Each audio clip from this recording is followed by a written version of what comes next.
सबसे पहले तो प्रथम पूज्य देवता भगवान गणेश जी को नमस्कार है। अब मैं आपको बृहस्पतिवार की व्रत कथा सुनाऊंगी, आप ध्यान से सुनिए। भारतवर्ष में एक प्रतापी और दानी राजा राज्य करता था। वह नित्य गरीबों और ब्राह्मणों की सहायता करता था। यह बात उसकी रानी को अच्छी नहीं लगती थी। वह ना ही गरीबों को दान देती, ना ही भगवान का पूजन करती थी और राजा को भी दान देने से मना किया करती थी। एक दिन राजा शिकार खेलने वन को गए हुए थे, तो रानी महल में अकेली थी। उसी समय बृहस्पति देव साधु वेश में राजा के महल में भिक्षा मांगने के लिए गए और भिक्षा मांगी। रानी ने भिक्षा देने से इनकार कर दिया और कहा, हे साधु महाराज, मैं तो दान पुण्य से तंग आ गई हूँ। मेरे पति सारा दिन धन लुटाते रहते हैं। मेरी इच्छा है कि हमारा सारा धन नष्ट हो जाए, फिर ना रहेगा बांस, ना बजेगी बांसुरी। साधु ने कहा, देवी, तुम तो बड़ी विचित्र हो। धन संतान तो सभी चाहते हैं, पुत्र और लक्ष्मी तो पापी के घर भी होने चाहिए। यदि तुम्हारे पास अधिक है तो भूखों को भोजन दो, प्यासों के लिए प्याऊ बनवाओ, मुसाफिरों के लिए धर्मशालाएं खुलवाओ। जो निर्धन अपनी कुंवारी कन्याओं का विवाह नहीं कर सकते, उनका विवाह करवा दो। ऐसे और भी कई काम हैं जिनके करने से तुम्हारा यश लोक परलोक में फैलेगा। परंतु रानी पर उपदेश का कोई प्रभाव नहीं पड़ा। वह बोली, महाराज, आप मुझे कुछ न समझाएं। मैं ऐसा धन नहीं चाहती जो हर जगह बांटती फिरूं। साधु ने उत्तर दिया, यदि तुम्हारी ऐसी इच्छा है तो तथास्तु। तुम ऐसा करना कि बृहस्पतिवार को घर लीपकर पीली मिट्टी से अपना सिर धोकर स्नान करना, भट्टी चढ़ाकर कपड़े धोना। ऐसा करने से तुम्हारा सारा धन नष्ट हो जाएगा।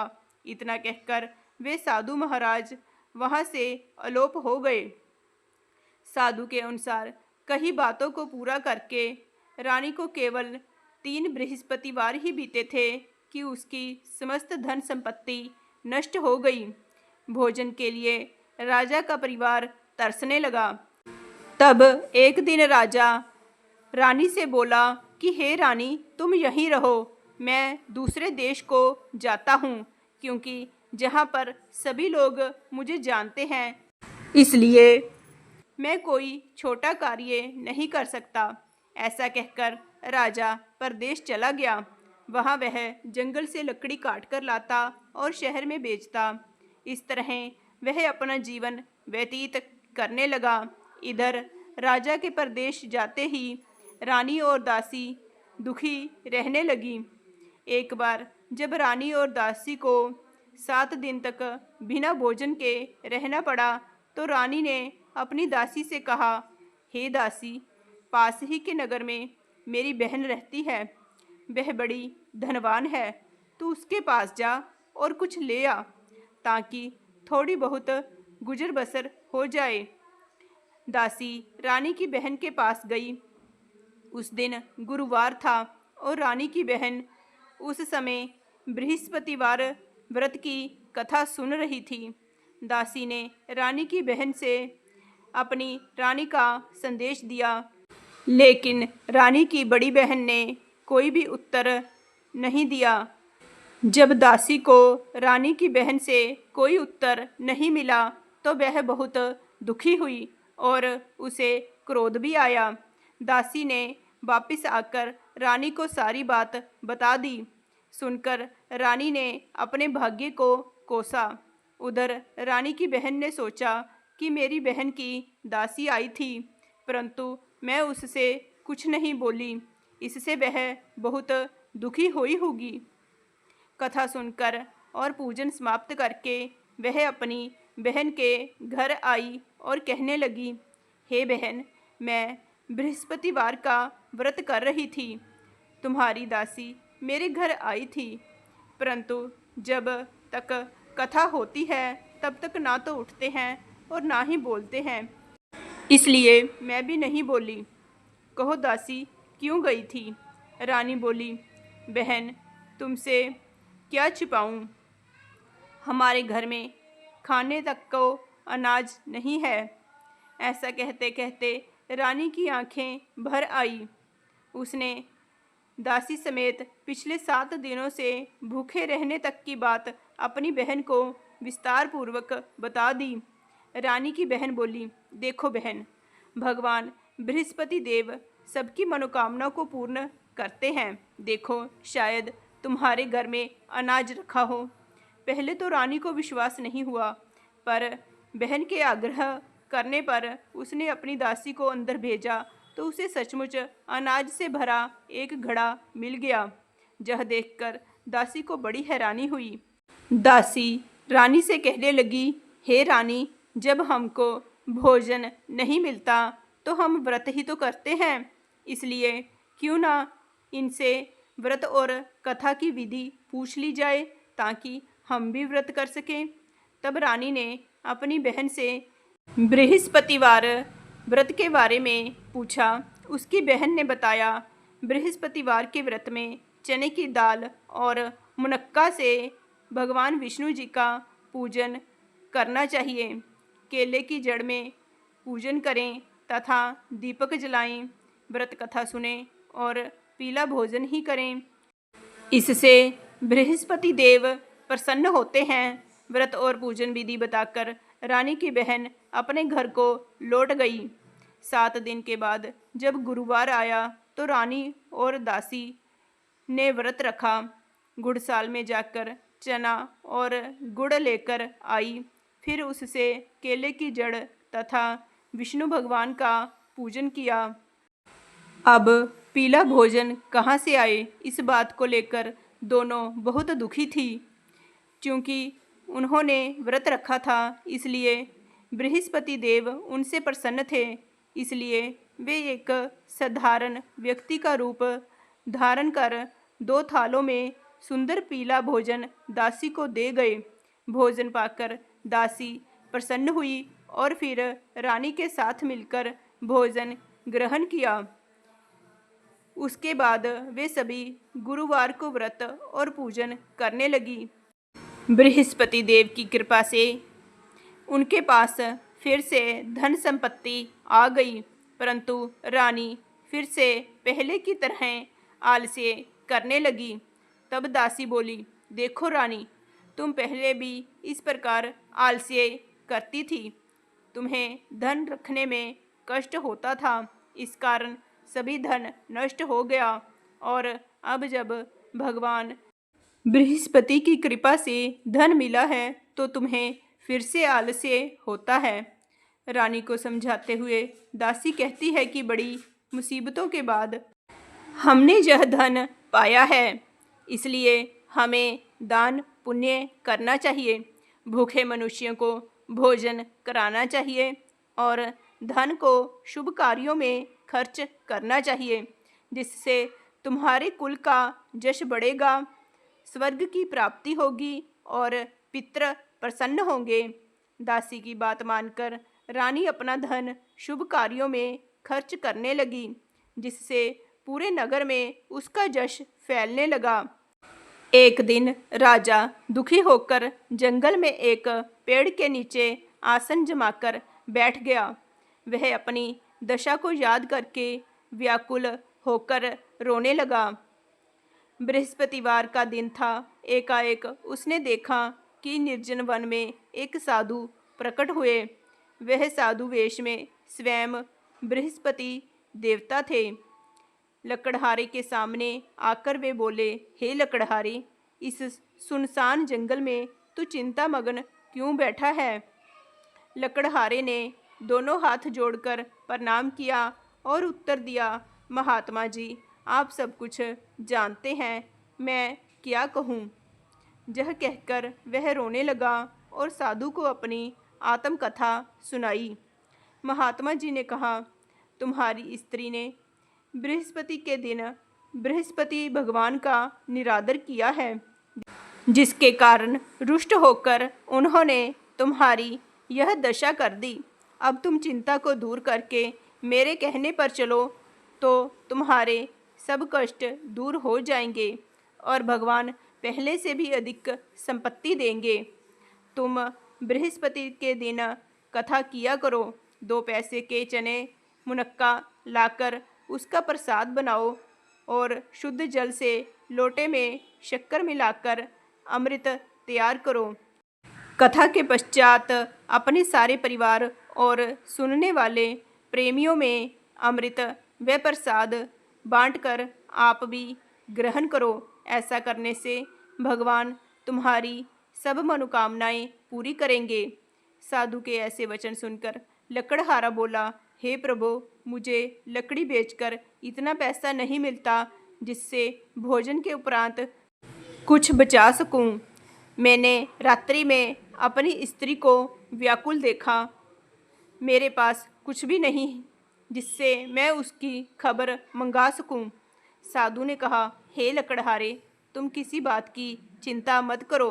बृहस्पति के दिन तुम रोजाना की तरह लकड़ियां लेकर शहर को जाओ।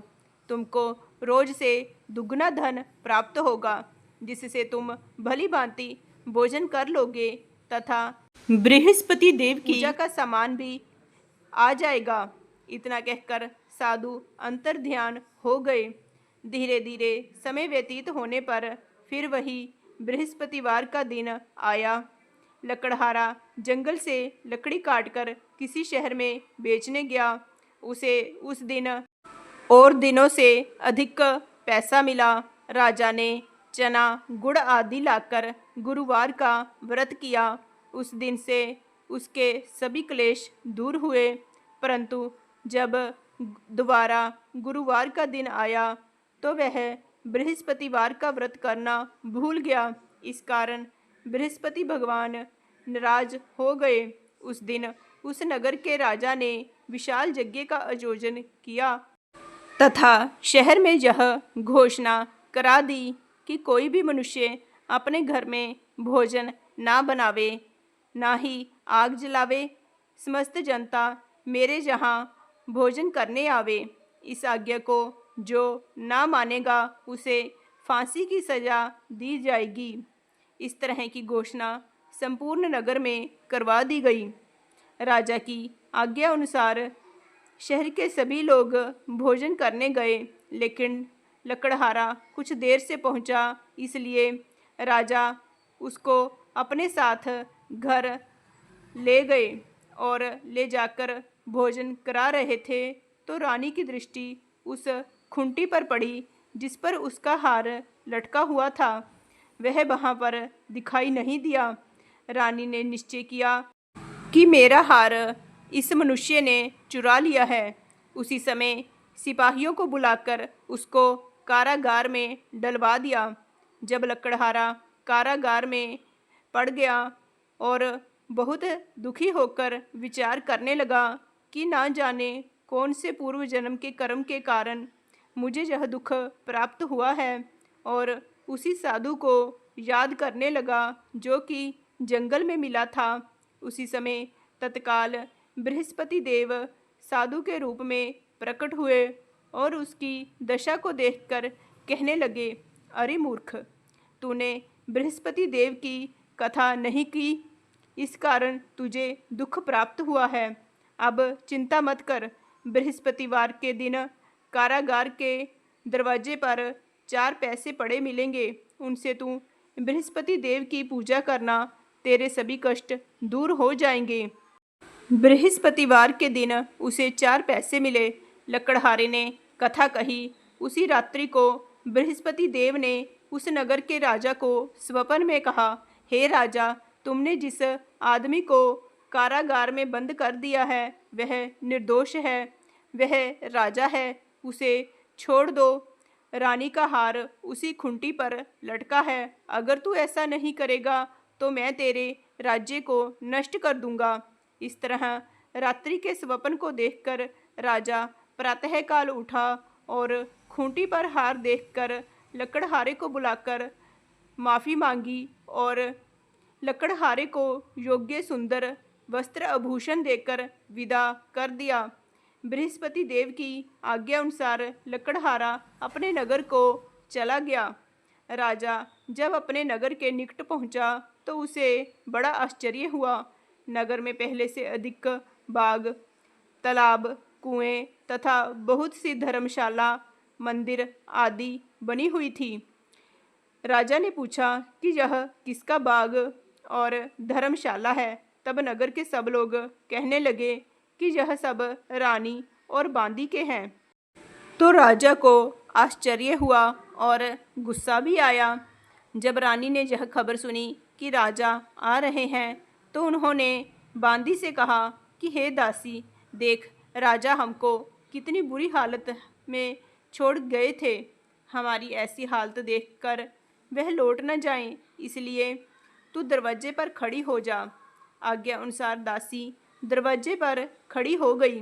राजा आए तो उन्हें अपने साथ ले आई। तब राजा ने क्रोध करके अपनी रानी से पूछा कि यह धन तुम्हें कैसे प्राप्त हुआ है।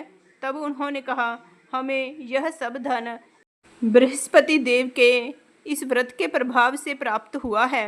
राजा ने निश्चय किया कि 7 रोज बाद तो सभी बृहस्पति देव का पूजन करते हैं, परंतु मैं प्रतिदिन दिन में 3 बार कहानी तथा रोज व्रत किया करूँगा।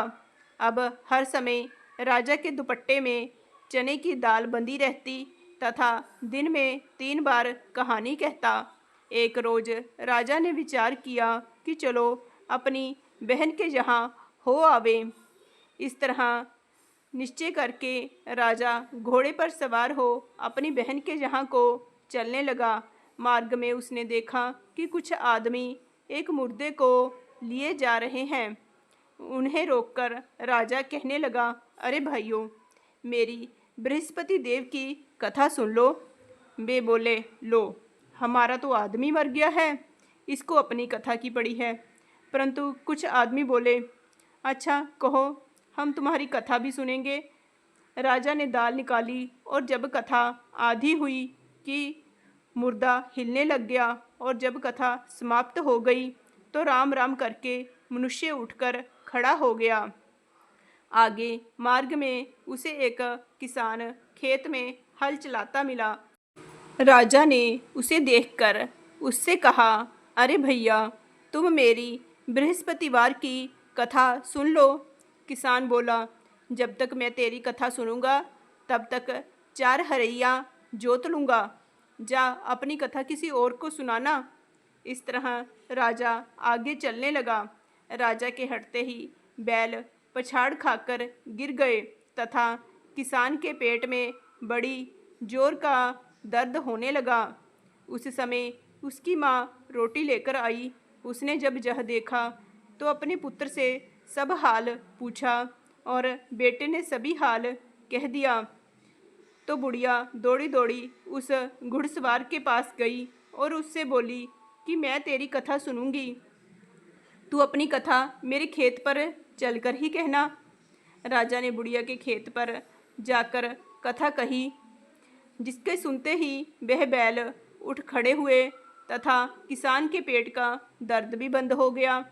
राजा अपनी बहन के घर पहुंचा। बहन ने भाई की खूब मेहमानी की। दूसरे रोज प्रातःकाल राजा जगा तो वह देखने लगा कि सब लोग भोजन कर रहे हैं। राजा ने अपनी बहन से कहा, ऐसा कोई मनुष्य है जिसने भोजन नहीं किया हो? मेरी बृहस्पतिवार की कथा सुन ले। बहन बोली, हे भैया, यह देश ऐसा ही है कि पहले यहाँ लोग भोजन करते हैं, बाद में अन्य काम करते हैं। अगर कोई पड़ोस में हो तो देख आऊँ। वह ऐसा कहकर देखने चली गई, परंतु उसे कोई भी व्यक्ति नहीं मिला जिसने भोजन नहीं किया हो। अतः वह एक कुम्हार के घर गई जिसका लड़का बीमार था। उसे मालूम हुआ कि उनके यहाँ 3 रोज से किसी ने भोजन नहीं किया है। रानी ने अपने भाई की कथा सुनने के लिए कुम्हार से कहा। वह तैयार हो गया। राजा ने जाकर बृहस्पतिवार की कथा कही, जिसको सुनकर उसका लड़का ठीक हो गया अब तो राजा की प्रशंसा होने लगी। एक रोज राजा ने अपनी बहन से कहा कि हे बहन, हम अपने घर को जाएंगे, तुम भी तैयार हो जाओ। राजा की बहन ने अपनी सास से कहा। सास ने कहा, हाँ चली जा, परंतु अपने लड़कों को मत ले जाना, क्योंकि तेरे भाई के कोई औलाद नहीं है। बहन ने अपने भैया से कहा, हे भैया, मैं तो चलूँगी, पर कोई बालक नहीं जाएगा। राजा बोला, जब कोई बालक नहीं चलेगा तब तुम भी वहाँ क्या करोगी? बड़े दुखी मन से राजा अपने नगर को लौट आया। राजा ने अपनी रानी से कहा, हम निर्वंशी हैं, हमारा मुँह देखने का धर्म नहीं है और कुछ भोजन आदि नहीं किया। रानी बोली, हे प्रभु, बृहस्पति देव ने हमें सब कुछ दिया है, वह हमें संतान भी अवश्य देंगे। उसी रात को बृहस्पति देव ने राजा के स्वप्न में कहा, हे राजा, उठ, सभी सोच त्याग दे, तेरी रानी गर्भ से है। राजा को यह बात सुनकर बड़ी खुशी हुई। 9वें महीने में रानी के गर्भ से एक सुंदर पुत्र उत्पन्न हुआ। तब राजा बोला, हे रानी, स्त्री बिना भोजन के रह सकती है, पर बिना कहे नहीं रह सकती।